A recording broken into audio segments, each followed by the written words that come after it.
Dérèglement climatique, effondrement de la biodiversité, pollution des sols, de l'eau, de l'air.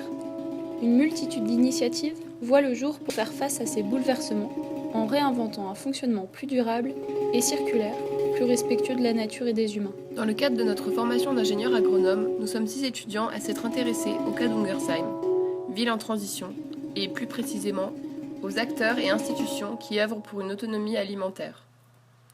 Petite ville de 2200 habitants, située en Alsace, dans le Haut-Rhin, entourée de paysages de monoculture, Ungersheim attire l'attention par de nombreuses actions menées par le maire. Vous avez remarqué qu'on travaille sur 3 piliers essentiels.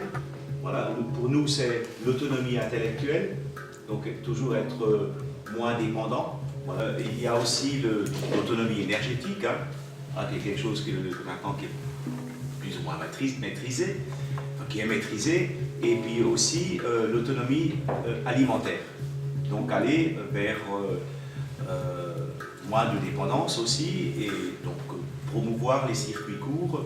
L'enjeu de la transition, c'est que les projets mis en place reflètent les désirs des habitants. C'est par le biais de la démocratie participative que le programme 21 actions pour le 21e siècle s'est créé.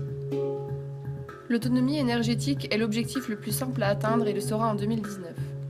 Les panneaux solaires, l'éolienne, la chaufferie à bois, l'éco-hameau y participent. Cependant, l'autonomie alimentaire est beaucoup plus compliquée à obtenir. Du coup, on s'est posé comme question, quelle orientation donner à l'agriculture pour qu'elle trouve sa place dans la transition ? On s'est confronté à la complexité des jeux d'acteurs au sein d'un territoire en rencontrant certains d'entre eux.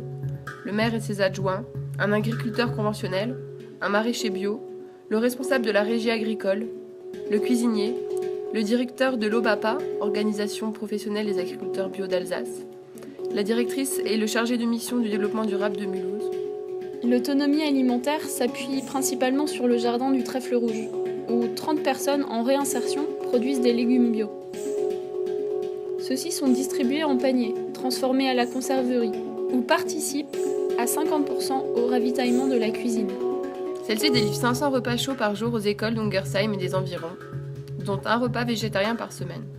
Une régie agricole a aussi été mise en place, visant une agriculture participative, s'acquittant d'énergie fossile.